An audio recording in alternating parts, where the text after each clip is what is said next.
മൂത്തേടം പാലാങ്കരയിലെ ജനവാസ മേഖലയിൽ കാട്ടാനക്കൂട്ടത്തിന്റെ വിളയാട്ടം. കൃഷിഭൂമിയിലെത്തിയ കാട്ടാനകൾ വൻതോതിൽ കാർഷിക വിളകൾ നശിപ്പിക്കുകയും ഭക്ഷിക്കുകയും ചെയ്തു. ബുധനാഴ്ച പുലർച്ചെ 4 മണിയോടെ കൃഷിയിടത്തിലെത്തിയ 5 ആനകൾ വാഴ, കമുക് തുടങ്ങിയ കാർഷിക വിളകളാണ് നശിപ്പിച്ചിട്ടുള്ളത്. കടുകുമാക്കിൽ അഗസ്റ്റിന്റെ 100-ലേറെ കുലച്ച വാഴകളും 10-ലേറെ കമുകുകളുമാണ് ആനക്കൂട്ടം നശിപ്പിച്ചത്. വിളവെടുപ്പിന് പാകമായിക്കൊണ്ടിരിക്കുന്ന വാഴകളാണ് നശിപ്പിച്ചതിലേറെയും. കൃഷിക്ക് സംരക്ഷണം നൽകാൻ കൃഷിയിടത്തിന് ചുറ്റും സൗരോർജ്ജ വേലിയിട്ടിരുന്നു. ഇതുകൂടാതെ കൃഷിയിടത്തിന് ചുറ്റും മുള്ളുവേലിയുമുണ്ട്. ഇവ രണ്ടും തകർത്താണ് ആനകൾ കൃഷിയിടത്തിൽ പ്രവേശിച്ചത്. പാലാങ്കരയിലെ പമ്പ് ഹൗസിനോട് ചേർന്നുള്ള സ്ഥലത്ത് അഗസ്റ്റിൻ കണിയാമ്പറമ്പിലിന്റെ അഗസ്റ്റിൻ കടുകുമാക്കലിലെ പറയട്ടെ അഗസ്റ്റിൻ കടുകുമാക്കലിന്റെ പറമ്പില് ആനക്കൂട്ടങ്ങൾ ഏകദേശം 5 ആനകൾ, പിന്നെ ഒരു വലിയ കൊമ്പനടക്കമുള്ള ഒരു 5 ആനകൾ ഇന്ന് വെളുപ്പിനെ കൂട്ടത്തോടെ വന്ന് അദ്ദേഹത്തിൻ്റെ പറമ്പിലെ വാഴകൾ ഏകദേശം 100-ൽ പരം വാഴകൾ നശിപ്പിക്കുകയും കവുങ്ങും എല്ലാം നശിപ്പിക്കുന്ന ഒരു വളരെ പ്രയാസകരമായ ഒരു കാഴ്ച നമുക്ക് കാണേണ്ടി വന്നു.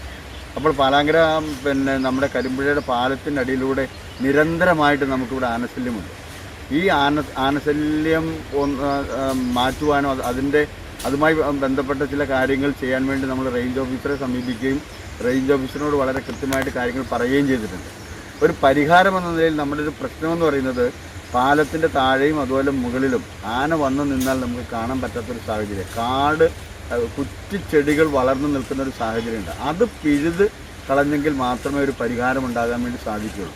അതോടൊപ്പം തന്നെ ഇവിടുത്തെ കർഷകരുടെ വലിയൊരു ആഗ്രഹമാണ് പാലത്തിൻ്റെ അടിയിൽ ഒരു തൂക്ക് ഫെൻസിങ് ഉണ്ടാക്കിയാൽ ഒരു പരിധിവരെ ആന ഈ താഴ്ഭാഗത്തേക്ക് വരുന്നത് തടയാൻ സാധിക്കുമെന്ന്.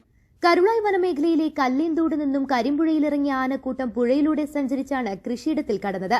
ആന ഇറങ്ങുന്നതിനാൽ പമ്പ് ഹൌസിലെ ജീവനക്കാർക്ക് രാത്രിയിൽ വെള്ളം പമ്പ് ചെയ്യാൻ വരാനും പേടിയാണ്. വേനലായതിനാൽ രാത്രിയിലും ഇവിടെ പമ്പിംഗ് ഉണ്ട്. വാർഡംഗം TG രാജു വിളനാശം വരുത്തിയ കൃഷിയിടം സന്ദർശിച്ചു. കരുളായി പാലത്തിന് സമീപം പുഴയിൽ രൂപം കൊണ്ട കാട് വെട്ടിമാറ്റാനും പുഴയിലൂടെ താഴേക്ക് ആനകൾ ഇറങ്ങുന്നത് തടയാനും വനം വകുപ്പ് നടപടി സ്വീകരിക്കണമെന്ന് പഞ്ചായത്ത് അംഗം ആവശ്യപ്പെട്ടു.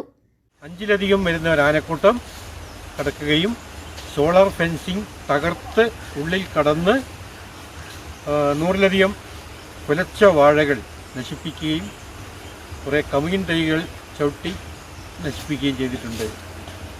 നിലവിലുള്ള പ്രവർത്തിച്ചുകൊണ്ടിരിക്കുന്ന സോളാർ വേലിയായിരുന്നു അത് ആന ചവിട്ടി. News bureau, Moothedam.